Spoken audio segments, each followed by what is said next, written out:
Découvrez un résumé de l'actualité macroéconomique de la semaine et les principaux éléments à suivre sur les marchés au cours des prochains jours avec Alexandre Baradez, chef analyste chez IG. Commencer cette semaine, le bilan de cette semaine, une semaine qui était relativement pauvre en termes de chiffres macroéconomiques, mais toutefois des chiffres qui ont quand même fait réagir un petit peu les marchés, notamment des indices d'activité aux États-Unis. On attendait l'indice ISM Service, l'indice ISM Service qui est donc un indicateur avancé qui mesure l'activité dans le secteur des services, lui-même représentant plus de 3/4 de l'économie américaine. Et donc on a vu cet indicateur ralentir par rapport au mois précédent, ralentir même fortement au point de se rapprocher de la zone 50. Zone 50 qui traduit donc la limite entre l'expansion de l'activité et la contraction de l'activité. Donc cette publication va dans le sens de ceux qui attendent une pause de la Fed annoncée la semaine prochaine, et on va en reparler. On a également eu des inscriptions hebdomadaires au chômage publiées jeudi qui ont montré une progression assez significative par rapport à la semaine précédente. On attendait 230 000 inscriptions au chômage aux États-Unis, on a eu 260 000, un petit peu plus. Donc là aussi, un argument de plus pour ceux qui considèrent que la Fed devrait marquer une pause la semaine prochaine.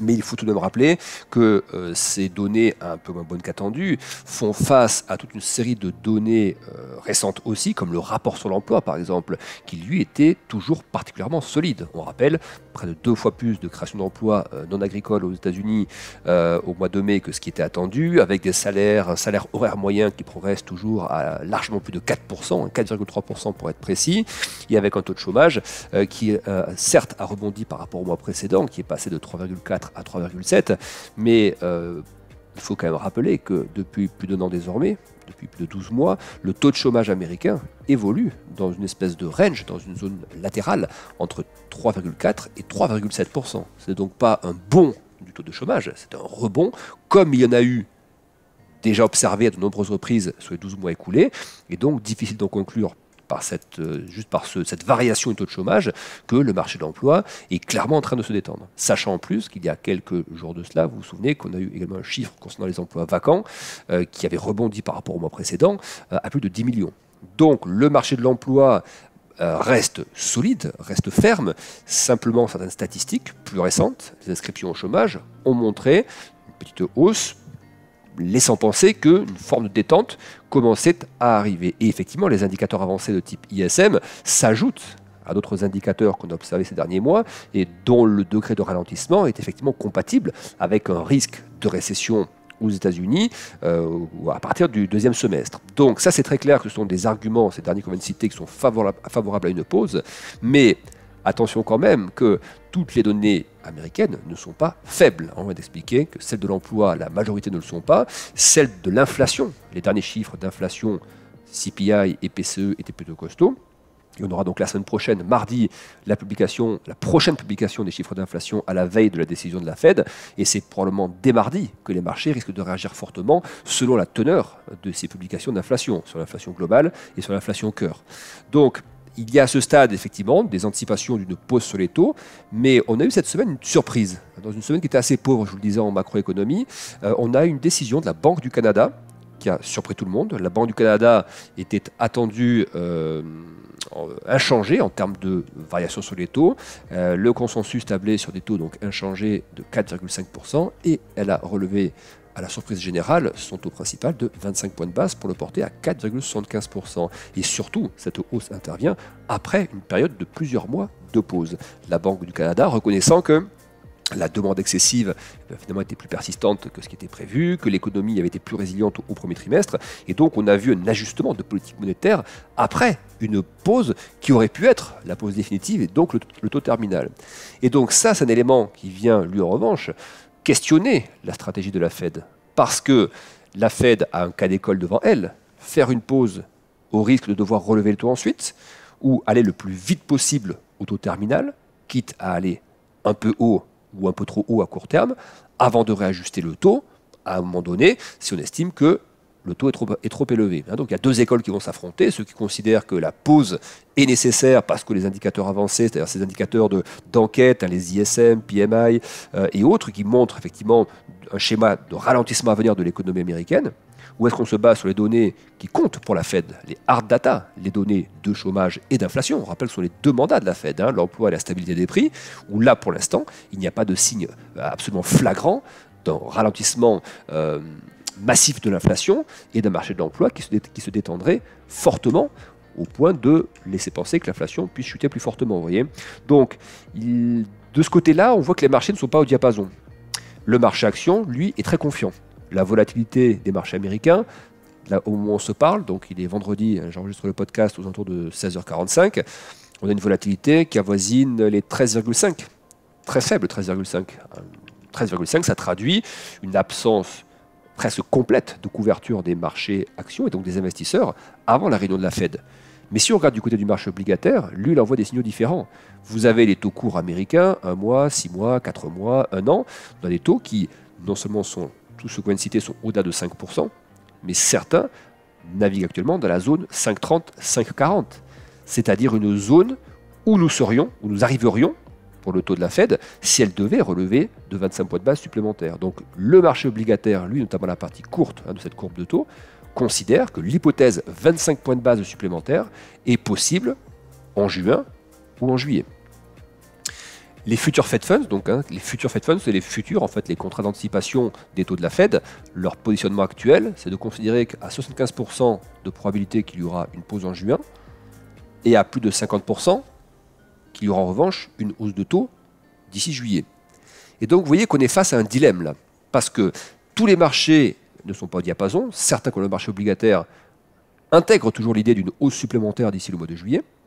Le marché action, lui, considère que tout va bien se passer, que probablement donc, il n'y aura pas de hausse de taux et peut-être même un message un peu accommodant de la Fed qui suivra l'éventuelle pause la semaine prochaine.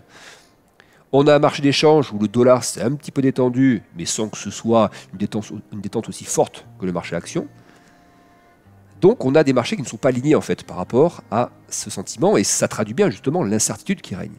Il n'y a pas de pause acquise. Même si le vice-président de la Fed avait annoncé il y a quelques jours que pause était possible en juin pour évaluer les effets de la politique monétaire, quitte à les relever ensuite en juillet si cela était nécessaire. Mais encore une fois, on rappelle que, à plusieurs reprises, les membres de la Fed ont rappelé qu'il valait mieux en faire trop que pas assez. Jérôme Powell lui-même a considéré que, en gros, il ne fallait pas gérer la politique monétaire de manière erratique. Donc relever et aller le plus vite possible au taux terminal pour ensuite y rester quelque temps avant de baisser les taux. L'idée de base n'est pas de monter en escalier. L'idée de base, c'est de monter de manière linéaire, atteindre le taux terminal, c'est-à-dire le taux au-dessus duquel on n'ira plus, on ne relèvera plus les taux, pour ensuite, dans quelques mois, baisser ce taux. Donc est-ce que ces déclarations qu'on a eues en amont, les mois précédents, donc, est-ce que c'est compatible avec une pause en juin? Autre élément, s'il y a pause en juin, quel message accompagnera cette pause? L'idée qu'on ait quelque chose de dovish en juin, moi, me paraît peu probable. Pause, ça y aura peut-être pause, mais il me semble que le message qui accompagnera la pause ne sera pas forcément si accommodant que ça, ou alors il traduira aussi peut-être des craintes économiques que le marché sous-estime, et donc, est-ce qu'à un moment donné, l'hypothèse d'une pause ne sera pas convertie au niveau du sentiment de marché en crainte économique? C'est-à-dire que si on fait une pause, c'est que l'on a des craintes à un moment donné que l'économie puisse trop ralentir, mais sachant que les taux ne rebaisseront pas rapidement par contre. Même s'il y avait pause, on fait une pause donc entre 5 et 5,25, et on laisse pendant plusieurs mois les taux à ce niveau-là. Et donc, on le disait tout à l'heure, les indicateurs avancés, eux, sont dans un degré de ralentissement qui ouvre la probabilité d'une récession à partir du deuxième semestre aux États-Unis, qui met ses probabilités sur un niveau relativement élevé. Donc voilà où on en est pour le constat avant cette réunion de la Banque centrale américaine. On a également eu des déclarations cette semaine. Alors moi je trouve plutôt hawkish, mais que le marché intègre, entend, mais sans forcément trop faire bouger les niveaux. Je parle du marché action là. Ces propos, par exemple, c'est ceux de Clarida, l'ancien vice-président de la Fed, qui a expliqué que lui considérait, c'était l'ancien vice-président récent donc, de 2018 à 2022, l'ancien vice-président qui considère que la Fed n'est pas arrivée au terme de son cycle de hausse de taux et qu'il y a très peu de chances qu'elle les baisse d'ici la fin de l'année. Quelqu'un qui avait donc le poste de numéro 2 de la Fed il y a seulement quelques trimestres encore. Donc, intéressant d'avoir quand même ses propos, d'avoir son avis. Janet Yellen également qui s'est exprimée, une ancienne présidente de la Fed, qui est désormais secrétaire au Trésor, qui considère que la lutte contre l'inflation reste la priorité absolue, pour reprendre ces termes, et qu'un taux de chômage qui commence par 4, donc 4,1%, 4,2, 4,3, traduit un marché de l'emploi très solide. Or actuellement, on est à moins que ça, on est à 3,7. Donc même à 4% et au-delà, Janet Yellen considère que ce marché de l'emploi reste très solide. Alors, est-ce une manière de dire, c'est très bien, l'économie résiliente, on va avoir un soft landing, c'est une possibilité qu'elle a voulu dire comme ça, ou alors, l'agrégat des deux, lutte contre l'inflation, priorité absolue, et un taux de chômage, même à 4%, qui reste donc très solide, c'est une manière de rappeler à la Fed, sans le dire directement, que la vigilance s'impose, et que donc, il n'y a pas lieu d'être trop souple ou plus souple que nécessaire actuellement. Et également le FMI qui est allé de sa petite remarque, indiquant que la Fed devait rester vigilante à l'inflation et peut-être encore durcir un peu sa politique monétaire si nécessaire. Voilà, donc toutes ces déclarations, pour la semaine prochaine, laissent quand même une place au doute sur le choix de la Fed. Ce qui est très très probable en revanche, et on va commencer à parler du programme maintenant de la semaine prochaine, ce qui est très probable, c'est qu'on ait des gros mouvements de marché dès le mardi. Je rappelle que le mardi, c'est la journée de publication des derniers chiffres d'inflation avant la décision de la Fed, et que évidemment le marché va regarder de très près ces chiffres et se positionnera en amont de la Fed à partir de ces chiffres. Donc le programme de la semaine prochaine, lundi, nous aurons les nouveaux prêts en yuan en Chine, une manière de mesurer le degré de soutien à l'économie, le degré d'appétit donc pour le crédit et le volume de crédit qui est accordé aussi par les banques. Donc c'est important dans une phase où la reprise en Chine est relativement peu dynamique. Deuxième élément, mardi, deuxième journée, on aura, on le disait donc, les chiffres d'inflation aux États-Unis. Le marché attend une belle progression. Il attend une inflation qui passerait de 4,9% sur le mois précédent à 4,2%. Donc le marché attend vraiment une phase de ralentissement marqué de l'inflation sur les publications de mardi. Donc on verra s'il a raison de le penser. On aura mardi matin, juste avant cela, le sentiment économique en Allemagne via l'indice ZEW. Mercredi, donc la décision de la Fed, un réunion de la Fed le soir avec la conférence de presse de Jérôme Powell.